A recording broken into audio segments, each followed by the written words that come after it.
Oh, yeah.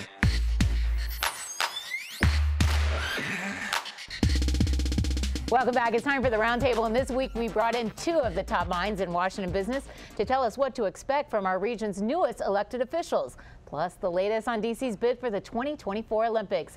Joining us today, Jim Dennegar, President and CEO of the Greater Washington Board of Trade, and Doug Fruehling, Editor-in-Chief of the Washington Business Journal.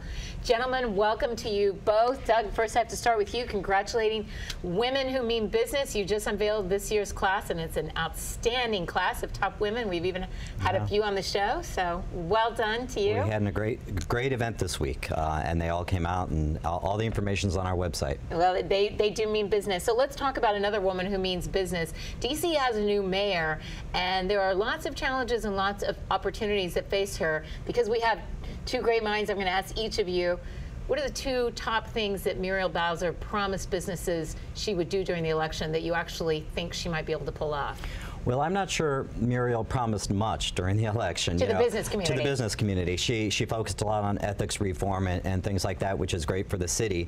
You know, her big challenges she faces are the soccer stadium. She's got to figure out what to do with that and whether to push that, and the streetcars. She's got to figure out, once H Street gets going, what to do with the rest of the streetcar plan.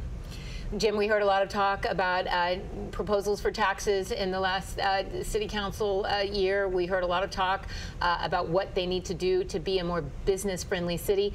What did you hear from Muriel Bowser that you think she needs to follow through on when it comes to the business community? Well, first, certainly being ethical. There's been a cloud over the District of Columbia for the last 4 years. Remove that cloud and give and restore confidence in people willing to invest in the district, invest in the region. So I would say that's certainly job one. She does have to address the affordability of housing and then also the homeless situation in the District of Columbia. People need places to live. People need places to sleep. And it's a travesty in the District of Columbia that that's the case, certainly in the homeless shelters. So that's certainly has implications for the business community, but overall for the perception of business and quality of life in the district, those are two top items. Let's pivot and look at Maryland, because we were here on election night with former Governor Bob Ehrlich, very close to Larry Hogan.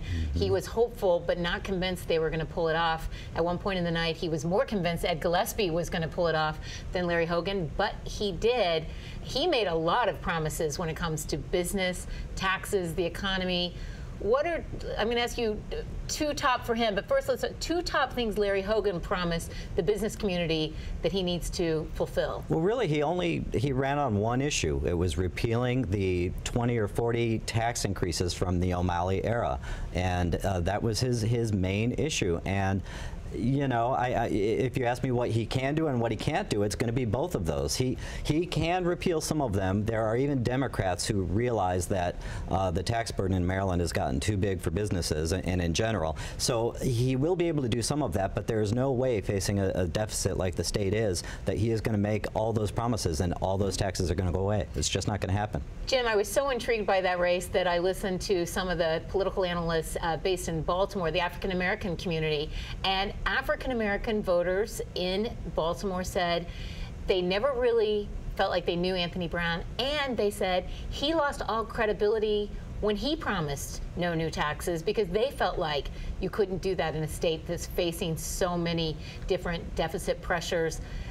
Talk about those promises Larry Hogan made. Which of those taxes would the business community most like to see done away with, and which do they think may be here to stay? Well, I will say that I think Lieutenant Governor Brown underestimated the concerns associated with the economy, the number of regulations and tax increases, and that it did keep businesses from thinking about Maryland. Larry Hogan gets that, and I will have to say that he's got his hands full with the legislature, but he's going to have to develop good relationships with the legislature to get anything and everything done. If he's going to reduce the regulations, if he's going to reduce the taxes, it can't just be done by fiat. He needs to work with the legislatures, and you can't just go, oh, we're going to be business friendlier, and so come on and do business here. It's going to be a series of lots of things all knitted together, and certainly working with the legislator to make that happen is going to be critical.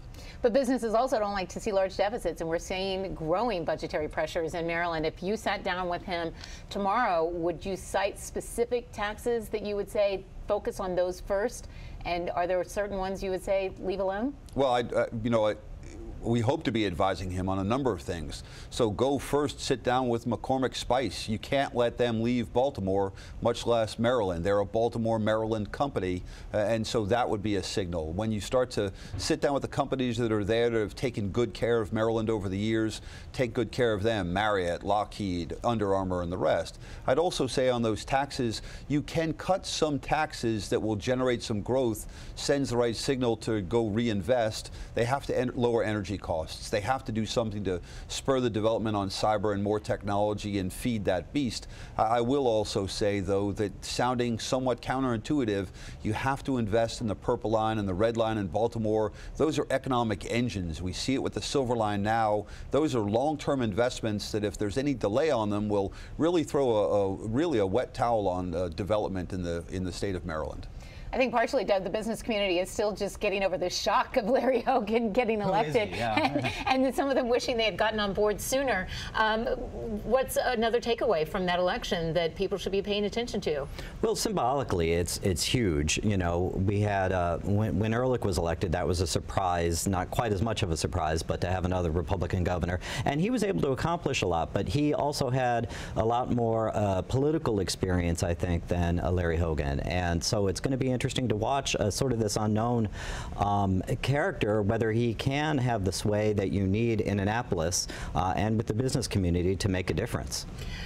Before I give Jim the last word on this, because I've been the naysayer all along on the Olympics, I said it's not going to happen, so why should we even talk about it? He's proven me wrong. We're one of the top 4 finalists in the nation. How do you rate our chances of actually getting the Olympics? I still rate our chances as great. I think we're the leading U.S. Why? city. Because of, you look at the history of where it's been before and what we have to offer and what we could offer without building a whole lot more. We have a great infrastructure here. We would have to build a little, but we wouldn't have to reinvent the city. Are you convinced that advantages outweigh the disadvantages? Absolutely, yeah. Okay, that's where you've had to win me over, Jim Dinegar. I have been a naysayer on costs. You're starting to win me over on that front as well. Make the case for our audience that you've made the case to me and other leaders in the city, because a lot of business leaders are following your lead now and on board. We had Russ Ramsey on, Ted Leonsis, all of the people fighting for this. What are you telling people as to why the advantages outweigh the disadvantages? Well, first, I think we have a very strong board that's been put together to make this effort happen in the Greater Washington region. Very impressive board. In 2024, when the Olympics come to Greater Washington, it'll be almost 30 years since the Olympics have been held in the United States. Well, we're home to the biggest funders, Visa or Hilton or Mars Corporation. All of the big funders are U.S. companies. Beyond that, when you start to look at the Greater Washington region, LA's had it twice. The third time, kind of, it becomes the default Olympics place. We should host it. We've got wonderful venues. This is our time. It's our time. Jim Dinegar, Doug Freeling, thanks for joining us. 2 of my favorites on Washington Business Report.